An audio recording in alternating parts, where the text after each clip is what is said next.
Romanos 5. Eu tenho falado algumas vezes sobre Romanos 5. Eu falei em 5:1 sobre a justificação subjetiva. Romanos 5:9 falei sobre a justificação objetiva. Bem, eu não vou recordar tudo isso, não dá.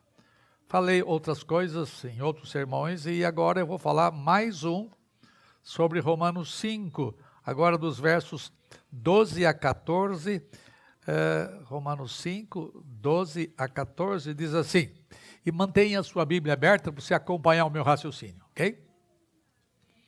Portanto, assim como por um só homem entrou o pecado no mundo, e pelo pecado a morte, assim também a morte passou a todos os homens, porque todos pecaram. Porque até o regime da lei, havia pecado no mundo, mas o pecado não é levado em conta quando não há lei. Entretanto, reinou a morte desde Adão até Moisés, mesmo sobre aqueles que não pecaram à semelhança da transgressão de Adão, o qual prefigurava aquele que havia de vir. Esse texto de Romanos 5 é basilar para o entendimento da redenção, da condenação através de um e da redenção através de outro. Não há lugar no mundo em que não haja gente culpada. Todavia, por que os homens pecam? Eles pecam porque são pecadores ou se tornam pecadores porque pecam? É uma perguntinha meio simples, mas ela é complicada de responder. Eu vou repetir. Por que os homens pecam? Eles pecam porque são pecadores ou se tornam pecadores porque pecam? Qual é o fundamento da culpa que todos nós trazemos conosco desde que somos concebidos e nascidos? Primeiro ponto deste nosso texto que eu vou trabalhar é o seguinte. Primeiro, a raiz dos pecados de todos os homens está no pecado de um só homem. Vou repetir. A raiz dos pecados, em plural, dos pecados de todos os homens está no pecado de um homem. O texto fala, portanto, assim como por um só homem entrou o pecado no mundo. Neste verso, Paulo nos ensina a base pela qual Deus considera os homens todos culpados. Todos possuem desejos malignos que, se concretizados, e você experimentou isto, prejudicam a sua família, o seu casamento, os seus negócios, as suas finanças, a sua reputação e a sua relação com Deus. Ele atinge todas as esferas de relacionamento nosso. Temos imaginações e pensamentos impuros e depravados o tempo todo. Por que isto é assim? Quando Deus criou o homem, Deus o fez santo e inculpável, ele refletia perfeitamente a imagem do santo Criador, ele era amigo de Deus e havia sido colocado num lugar de santidade, onde ele desfrutava das belezas da perfeita criação divina. Então, o que aconteceu? O paraíso foi perdido, porque a santidade foi perdida ainda no paraíso. Como? Neste sermão, eu quero falar sobre o chamado pecado original, que nem todo mundo explica por que é chamado original. O que é o pecado original? Vocês já ouviram isso? Isso está dentro do catolicismo, dentro do protestantismo. Esse nome é muito conhecido, embora hoje ninguém fala nessas coisas. Falar nisto hoje é politicamente incorreto. Não se fala nisto. É chamado pecado original, obviamente, porque é um pecado ancestral, ou seja, o pecado que vem do homem mais distante de nós temporalmente falando, do primeiro homem. É chamado pecado original porque ele deu origem a todos os outros pecados que existem no mundo. Esse pecado que nós possuímos aos olhos de Deus, é o resultado direto do pecado de Adão, lá no jardim de Deus. Por causa do pecado de Adão, a culpa passou a ser de toda a raça humana, e ninguém escapa da culpa do pecado original, por isso que ele é chamado também de pecado da raça. Pecado da raça. Como o pecado original de um só homem passa a ser o pecado de todos? Frequentemente nós ouvimos pessoas da igreja tentando se esquivar da sua culpa do pecado da raça. Eles pensam que eles são culpados simplesmente porque eles são pecadores, por causa dos pecados comuns deles, por causa dos pecados diários deles. Não. Os pecados diários seus são consequenciais de um pecado com o qual você vem ao mundo. Deixa eu falar um pouquinho mais. O raciocínio deles é o que eu trabalhei rapidamente com as crianças. Por que eu sou culpado de alguma coisa que eu não fiz? Afinal de contas, eu nem estava lá no Éden. Como Deus pode me culpar? Com que base ele faz isto? Esse é o modus operandi de Deus. Isto é, esse é o sistema de Deus trabalhar. Ele trabalha com um método que muitos de nós não gostamos muito de falar, com o método da imputação. O que é isto? O que é imputação? Imputar é atribuir a alguém alguma coisa que pertence a outro alguém. Ou seja, imputar é colocar alguma coisa de uma pessoa a outras pessoas. Isso é imputar, é colocar sobre o que pertence a um a outro. E o pecado de Adão é imputado a você, goste você ou não, do modus operandi de Deus. E você acha isso injusto? Deixa-me fazer a pergunta que eu fiz com as crianças. Você acha injusto alguém que não estava no lugar do pecado ser culpado pelo que o outro fez e você nem estava lá? Só se inverter a situação. Você já reclamou do benefício que você tem de Cristo Jesus, que morreu pelos seus pecados e deu vida a você? Você não acha ruim, não é? Então não ache ruim do outro lado. Porque o método de Deus aqui no Éden é um, e na cruz é o mesmo. E a gente chama isso de imputação. Adão era o representante de toda a sua progenie. E Jesus Cristo é o representante de sua progenie, porque a Bíblia fala que Jesus Cristo tem irmãos e ele é responsável por todos eles. Eu tenho certeza de que quando este assunto entra em nossa conversa, você tem dificuldade. A maioria dos evangélicos não aceita o raciocínio que eu estou seguindo, e eu creio que estou seguindo o raciocínio da Escritura Sagrada. A maioria dos evangelhos recusa isto. Mas é uma coisa fantástica saber que Cristo é o seu representante. E o que pertence a Jesus Cristo passa a pertencer a você. A justiça de Cristo passa a ser a sua justiça. Deus vê você porque Ele vê você em Cristo, de forma que aquilo que Cristo fez, Deus vê como se eu tivesse feito. Isso por causa do método de imputação usado por Deus. Então não reclame, não se insurja contra o modo de Deus fazer as coisas lá no Éden. Você paga o pato de alguma coisa que você pessoalmente não fez, mas que representativamente ou representadamente você fez. Porque você estava em Adão quando ele pecou.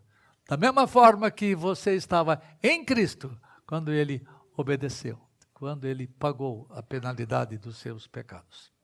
Então, uma terceira coisa sobre isso é, o pecado original dá origem a todos os seus pecados. Goste você ou não, a coisa funciona assim. Eu não posso questionar por que Deus usa essa metodologia. Ele é muito consistente, ele usa aqui, ele usa aqui. Só não se esqueça, por exemplo, a imputação. Todo o pecado de Adão foi imputado a nós, assim como os nossos pecados foram imputados a Jesus Cristo, assim como a justiça de Cristo é imputada a nós. Isso é um troço feito consistentemente. E você e eu temos que crer nisto, ainda que não seja o modo comum de nós raciocinarmos, e nem faríamos isto se fôssemos Deus. Essa é a invenção dele. E você tem que estar de acordo e crer nas coisas que Deus faz. Há muitas pessoas, e aqui eu vou falar dos filhos de vocês, dos netos de vocês, inclusive dos meus.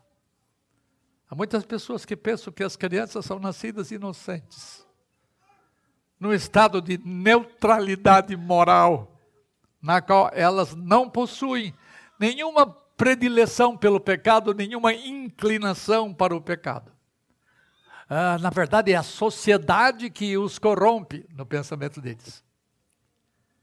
Como somos expostos a essa sociedade corrompida o tempo todo, a inocência das crianças é minada por causa da influência da sociedade. Lê do engano. Esse engano prevalece na sociedade ocidental e não é diferente na sociedade oriental. Os nossos filhinhos, desde a mais tenra infância, já mostram sua pecaminosidade, mesmo antes de terem qualquer entendimento das coisas que eles fazem. Os pecados dos seus filhos são nascidos no pecado original que vem com eles desde o comecinho da existência deles. Mesmo que os seus filhos cresçam num lar vividamente cristão, num lar temente a Deus, eles precisam ser educados a fazerem o bem. Você não precisa ensiná-los a fazer o mal, isso já é próprio deles. Você tem filho, não é? 2. Lá tem um. Todos nós casados, via de regra, temos filhos. Você não precisa ensinar eles o que é errado. Todos nós que temos filhos, e o nosso lar seja cristão, os filhos têm que ser ensinados no caminho da retidão. Se deixados a sós, a si mesmos, eles farão coisas horríveis. Eles verão a envergonhar pai e mãe, se pais e mães não educam os seus filhos na disciplina do Senhor. Adão não era pecador quando ele pecou. Ele se tornou pecador quando ele desobedeceu a Deus. No entanto, com você e eu, e os filhos de vocês, os nossos filhos, acontece de modo exatamente oposto. Nós pecamos por quê, Sérgio? Porque somos pecadores. Você não precisa pecar para tornar-se pecador. Os pecados que você tem, eles são nascidos no chamado pecado original. Seus filhos pecam porque eles são pecadores e não há como fugir dessa realidade. O pecado original do qual você é participante dá origem a todos os seus pecados atuais. Então, o pecado original está em você desde a sua concepção. Quando você vem ao mundo, isso aqui dá uma cacetada no libertarismo existente em nossa geração. Quando você vem ao mundo, você não pode escolher não ser pecador. Não é alguma coisa que é opção sua ser pecador ou não ser pecador. Você peca necessariamente por causa da condição de culpa com a qual você e eu todos entramos no mundo. Um verso que todo mundo cita nessa hora, e todos citam com correção, é o seguinte, e quem disse isso foi um cara muito sério, Ele falou assim: eu nasci na iniquidade, e em pecado me concebeu minha mãe. Foi Davi. Desde que viemos ao mundo, segundo Paulo, somos chamados de filhos da desobediência. Efésios 2:2. Você nasce numa condição que você não pode reverter. Você nunca será chamado filho da obediência, a menos que a graça implante vida em você. Desde que viemos ao mundo, somos chamados por natureza de filhos da ira. Efésios 2:3. Filhos da desobediência e filhos da ira. Seus pais não podem fazer com que os filhos nasçam sem a culpa e sem a consequência da culpa, que são os pecados atuais. E a inclinação pecaminosa faz parte de todos nós desde a sua concepção. Desde que viemos ao mundo, o nosso coração está corrompido pela nossa própria pecaminosidade. Veja o que o pregador disse, o pregador aqui é Salomão. Veja o que ele disse. Provérbios 22:15, escuta lá. A estultícia está ligada ao coração da criança. A estultícia está ligada ao coração da criança, mas a vara da disciplina a afastará dela. Bem, isso quando criança. Quando você cresce, não muda nada. A situação não melhora. Veja o que a Escritura diz a respeito dos moços.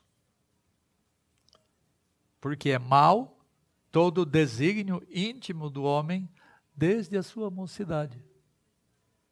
Quando se fica velho, pior ainda. Nada melhora. Você se lembra da passagem em que Jesus Cristo começou a pegar uma mulher no flagra em adultério? Lembra que Jesus conversando com ela, Jesus a condenou num certo sentido, porque ele fala, vá, mas não faça mais isso, o que você fez foi errado. Aí todo mundo com pedra na mão para atirar na mulher, porque era a lei que podia apedrejar alguém que fosse pego em flagrante pecado. Então, Jesus disse para os circunstantes, quem não tiver pecado, que atire a primeira pedra. E a Escritura fala um troço extraordinário aqui.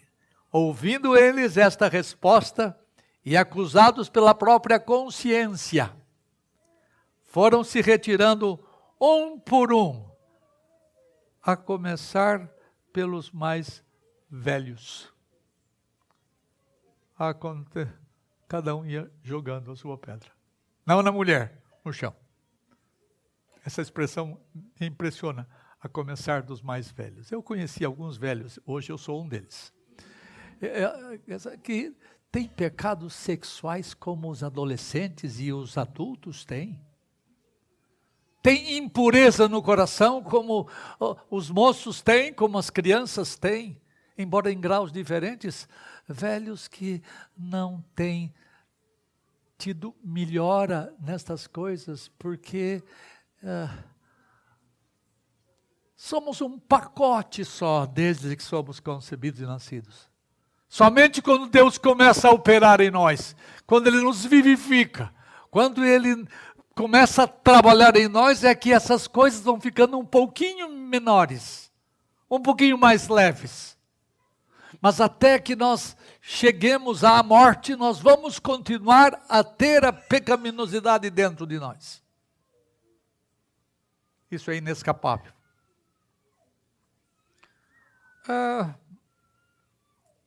Por que o pecado de um só homem foi considerado o meu pecado?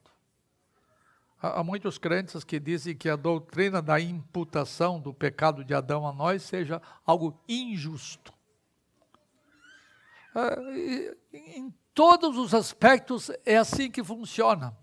Por exemplo, nosso país tem embaixadores em quase todos os países do mundo.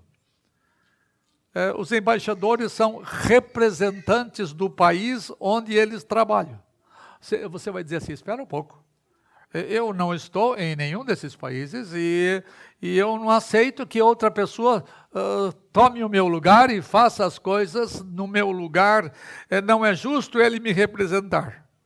Você sabe que o embaixador faz, às vezes, torna a beleza de um país ou a desgraça de um país. O ato de um só homem faz com que um país sofra as misérias ou tenha benefícios do seu ato. Quem gosta de esporte, você sabe que se você joga futebol e um jogador do seu time comete um pênalti, o que acontece? O time todo paga. Os atos de um homem, de uma pessoa, podem ser a desgraça de todas as outras pessoas que estão com ele. Tudo é assim, pense na sua família. Se um pai vive desregradamente, vivendo dissolutamente, ele pode trazer consequências para todos os seus filhos e sobre a esposa. Vamos aprender, uma vez mais, que nós não nos tornamos pecadores porque pecamos, mas pecamos porque somos concebidos e nascidos pecadores. O pecado da raça entrou na família humana pelas ações do primeiro homem. A contaminação do mundo teve como causa um único pecado, o da desobediência. Então, todos nós somos chamados de filhos da desobediência. Consequencialmente, filhos da ira.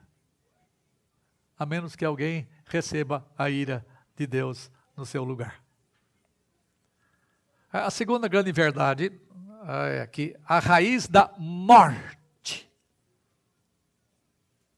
Eu falei que, primeiro, a raiz dos pecados de todos os homens é nascida no pecado de um só homem. Agora, a raiz da morte de todos os homens está no pecado de um só homem. Olha só, portanto, assim como por um só homem entrou o pecado no mundo, e pelo pecado entrou o quê? A morte. Tá? A morte vinda sobre Adão é considerada pelos teólogos em geral de queda. Quando você fala da queda, está se referindo a este pecado que houve lá no Éden. E o texto fala, entrou o pecado no mundo, não há outro meio para explicar os pecados nossos, senão na queda, que trouxe o pecado ao mundo, que trouxe morte ao mundo. Você não consegue interpretar Romanos 5 sem a teoria da representatividade. Você pode fazer a ginástica que você quiser. Você não pode interpretar esse texto sem a noção de representatividade, tanto de um lado, Adão, como do outro lado, o segundo Adão. Tanto da desobediência, o primeiro Adão, como a obediência do segundo Adão. Isso aqui vamos ver nos versículos subsequentes em dias futuros. Basicamente, o que Paulo está dizendo é que quando Adão pecou, todos nós pecamos nele. Uma terceira coisa é que a raiz dos pecados pessoais de todos os homens está na morte deles. Aqui tem um problema de tradução sério, que eu vejo nesta tradução minha. Preste atenção no meu raciocínio, fica de olho no texto, esquece de me ouvir, apenas esquece de me ver. Olhe no texto. Portanto, assim como por um só homem entrou o pecado no mundo, e pelo pecado a morte, lembra, porque a morte é salário do pecado, assim também a morte passou a todos os homens. Qual é a consequência de a morte ter passado por todos os homens? O que causa a morte de todos os homens? Conforme o texto aí. Ou qual o pecado? De todos os homens, olha só. Assim, a morte passou a todos os homens, por quê? Todos pecaram. Há uma preposição grega aí chamada enfo, que é traduzida dessa forma, linguisticamente. A tradução por quê é justa. Mas ela não faz justiça ao ensino geral do texto de Romanos 5. Se você pegar o texto de Romanos 5 e lê-lo todo, você vai ter que ter uma interpretação diferente dessa, porque a palavra porque, embora gramaticalmente seja correta, teologicamente não é. Então, eu quero que vocês entendam que, assim como também a morte passou a todos os homens, porque todos pecaram. Significa, se você entender, de acordo com a tradução aqui, significa que a causa mortes de todos os homens é o pecado deles, os pecados são os pecados deles, tá? Porque todos pecaram, por isso que eles morreram. Mas uma outra tradução que se encontra, se não me engano, na revista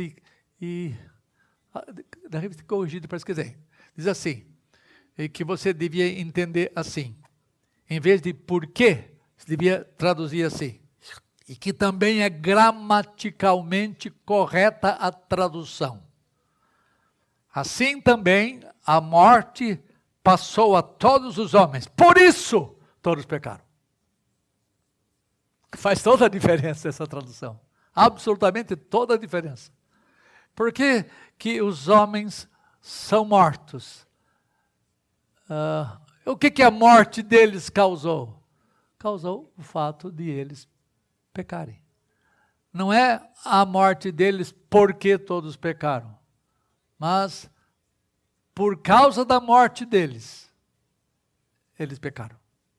Por isso, todos pecaram. Todos os seres humanos, você e eu somos natimortos e por essa razão nós cometemos pecados. O que nos condena, e vou falar com uma coisa aqui meio forte, o que nos condena não são os nossos pecados. Se você não tivesse nenhum pecado, que é uma impossibilidade, você já seria condenado porque você está em Adão. Isso aqui é duro, isso aqui não passa aqui. É duro de engolir esse modus operandi de Deus. Operandi de Deus.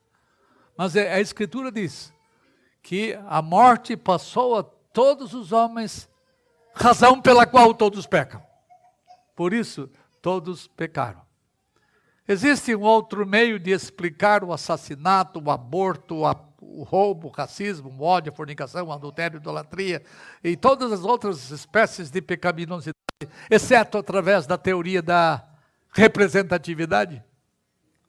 Desde a nossa infância temos a tendência de escolher egoisticamente para satisfazer aos nossos próprios interesses, não aos interesses dos outros.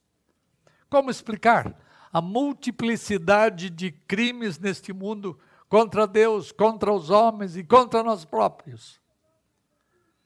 O nascedouro dos nossos pecados está na nossa própria morte. É pelo fato de sermos mortos, natimortos, é que nós pecamos. Os seus pecados pessoais aumentam mais ainda a sua culpa. Mas a Bíblia fala nos versos subsequentes lá na frente, pelo pecado de um só homem veio a condenação sobre todos. Você pode ler depois, você vai verificar que eu estou dizendo a verdade.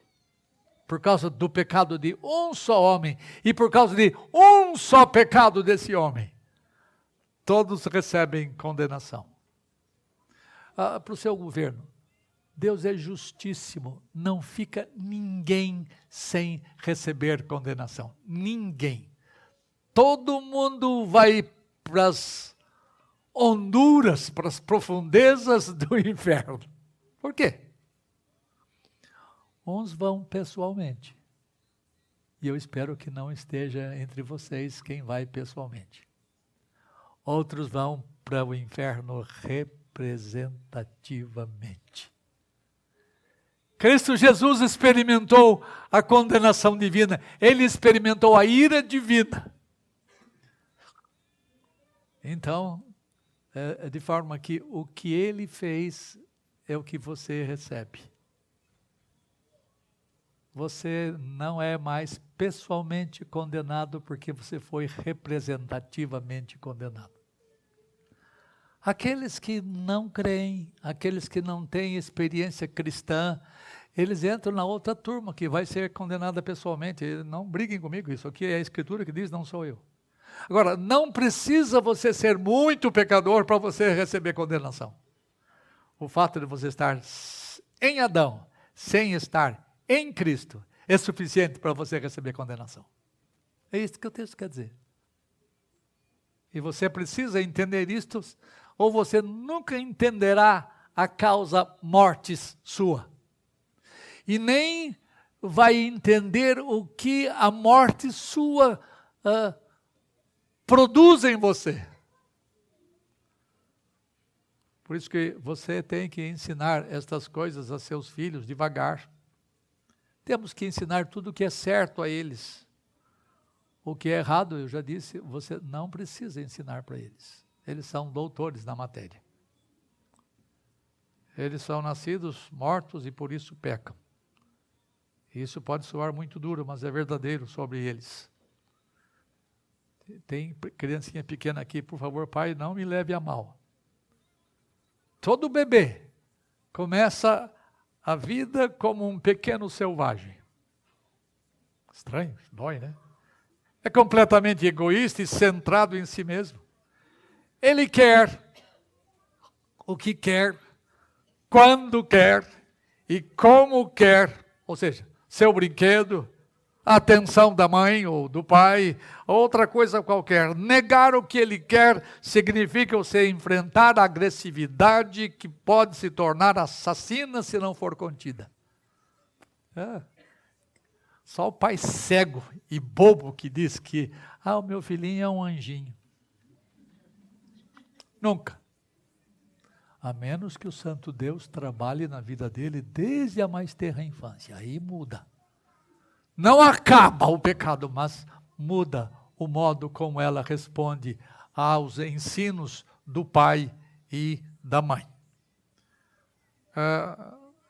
Os nossos pequeninos todos são nascidos delinquentes. Entendam corretamente isto.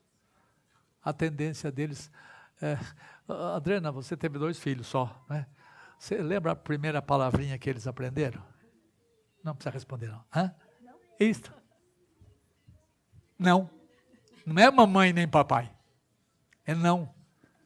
Mesmo quando você enfiaria o seio na boquinha deles, eles fazem assim, não. Essa é a primeira coisa, é a reação ao ensino. A reação à disciplina. Não pense bem dos seus filhos. Peça a Deus o bem deles. Peça a Deus a redenção deles. Peça a Deus a libertação do estado de morte com o qual já são concebidos e alguns nascidos. Deus pode gerar de novo, regenerar crianças ainda muito pequeninas sem que elas creiam. A fé é a consequência da regeneração. A fé é resultado da regeneração. Mas eu quero que vocês ensinem aos filhos de vocês a viver de acordo com a verdade de Deus. E vou terminar. O antítipo é o remédio para o pecado trazido pelo tipo. Versos 13 e 14. Eu vou correr aqui. Porque até o regime da lei havia pecado no mundo. Mas o pecado não é levado em conta quando não há lei. Lei aqui é a lei escrita, a lei mosaica. Mas havia pecado no mundo sem haver lei. O fato é que reinou a morte desde Adão até Moisés. Mesmo sobre aqueles que não fizeram a mesma coisa que Adão fez. Adão prefigurava, a palavra grega é typos, prefigurava aquele que havia de vir. Adão é uma figura de Cristo, Adão aponta para Cristo. Só houve 2 representantes, 2 pessoas públicas neste mundo, Adão e Cristo. O primeiro Adão e o último Adão. E o primeiro Adão prefigurava aquele que haveria de vir. O primeiro Adão trouxe à humanidade a consequência do pecado, que é a morte. E a morte de todos os homens, segundo a Escritura aqui em Romanos mesmo 6, a morte é salário, a morte é pagamento. O segundo Adão, o Senhor Jesus, ao invés de dar salário, ele dá dom. Lembra? Que o salário do pecado é a morte, mas A vida eterna é dom de Deus. Porque se Deus fosse dar salário para você, você estava lascado até agora, e para sempre e sempre. Deus concede dons aos homens, e um desses dons é a pessoa de Cristo. Romanos 5,15 fala do dom gratuito, fala do dom de um só homem, fala do dom da justificação, fala do dom da vida eterna em 6,23. O remédio para o pecado é o dom de Deus. E Jesus Cristo é o dom que cura essa desgraça de pecado. Mas só que Deus não tira os efeitos da queda de uma vez. Quando Deus regenera você, isto é, quando Ele implanta a vida em você, Ele tira a morte de você, mas os resultados da morte ainda permanecem. Você continua sendo pecador. E você continua dependendo da bondade divina para limpar você, para santificar você. Deus tira você da lama, mas Ele demora um tempinho para tirar a lama de você. Deus põe vida em você, mas Ele tem que limpar as sujeiras que a morte trouxe a você. Isto que a Escritura ensina de uma forma geral a respeito desta matéria. Portanto, o verso 13 nos ensina que havia pecado no mundo, desde Adão até Moisés, e que não existia lei. Quando não existe lei, aqui é a lei escrita, não existe penalidade. Mas houve penalidade porque, embora não houvesse a lei escrita, havia uma lei gravada nos corações deles. O verso 14 nos ensina que a morte reinou desde Adão até Moisés. Ninguém escapa da morte espiritual. Exceto Jesus Cristo, foi concebido sem pecado. Por causa de uma ação especial do Pai e do Espírito, o Filho foi encarnado sem qualquer pecaminosidade. Exceto Cristo, todos nós já nascemos separados de Deus. Por isso é dito que a morte reinou. Olha só o poder da morte. A morte reinou por causa do pecado. E os pecados que havia entre Adão e Moisés eram pecados pessoais, pecados esses nascidos no pecado original. Por que os homens pecam? Repito a pergunta. Porque eles são pecadores, porque eles são concebidos mortos. E nós, os crentes? O que acontece conosco? Por que a gente ainda peca? Porque Deus não retirou de sobre nós todas as maldições que existem. Deus não extirpou os resultantes do pecado de Adão dentro de nós. Ele não tirou tudo. Ele vai fazendo paulatinamente, até que a redenção nossa se complete. A redenção nossa é um processo. A doação da vida eterna é um ato que Deus nos tira da morte e põe vida em nós. Mas a salvação nossa, a redenção nossa é alguma coisa que vai acontecendo dia após dia. Você tem que entender isso, senão você não vai entender por que se eu sou crente, por que eu continuo a pecar droga? Acabei de pecar. Então, você já recebeu o dom de Deus, que é a vida. E você está recebendo dia após dia a salvação, porque Deus vai limpando você do seu pecado.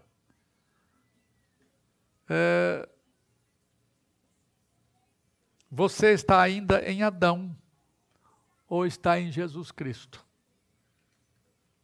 É uma pergunta que eu estou fazendo para você. Você já recebeu o dom da vida? O dom de Deus? Se você não recebeu, você continua morto nos seus delitos e pecados. Você pode estar muito enganado a respeito de você mesmo. Eu estou falando de você que vem à igreja. Vir à igreja não significa muita coisa. Significa quando você não vem. Mas o fato de você vir não lhe dá salvo-conduto para entrar na glória. O que é que eu tenho que fazer? Eu que sou crente, que ainda sou pecador. Mas eu sou crente. Eu amo a Jesus Cristo. Você não tem nada que fazer senão render graças porque você não está em Adão mais. Você tem que render graças porque você não está morto mais. Você tem que render graças hoje porque você consegue obedecer a Deus. Antes você não dava conta. Hoje você dá. Por causa da vida, entrou em você. Então, agradeça a Deus todo dia isto. Esse ensino em Romanos é pesado. Alguns de vocês franziram a testa quando eu falei algumas coisas. Muito pesado. Porque ele vai contra toda a teoria humana a respeito da condição humana. A Bíblia bate de frente com o modo do mundo pensar. Mas eu não posso me furtar a ensinar o que a Escritura diz. Afinal de contas, a Bíblia é a regra de fé e prática nossa. E eu tenho que ensinar a Bíblia de tal maneira que as pessoas venham a conhecer quem é Deus e o que Ele fez por nós. Deus nos ajude a entender este assunto tão difícil, mas ao mesmo tempo nos torne agradecidos por essa coisa tão bela, atingir-nos a nós outros. Bendito seja Deus que, ainda que Ele nos tenha visto em Adão um dia, hoje Ele nos vê em Cristo. Seja Deus bendito por tão grande lição, tão ensino tão pesado, mas tão certo, que o homem ímpio rejeita tudo o que é certo, mas aquele que está em Cristo Jesus recebe com gratidão, ainda que não entenda todas as consequências desse pensamento. Mas eu quero conclamar a você que você não se revolte com o modus operandi de Deus. Tá? Vamos orar. Nós te agradecemos, Senhor, por causa da redenção que há no segundo Adão, no último Adão. Porque ele veio cancelar os efeitos da queda, ainda que tu faças isto paulatinamente em nós. Santifica o teu povo. Limpa o teu povo dia após dia. Para que um dia, quando levar-nos daqui, quando tu nos levares daqui, nós já sejamos sem pecado. Nós seremos e sejamos tomados como santos moralmente diante de ti. Portanto, limpa-nos a nós todos. Nós oramos em nome de Jesus. Amém.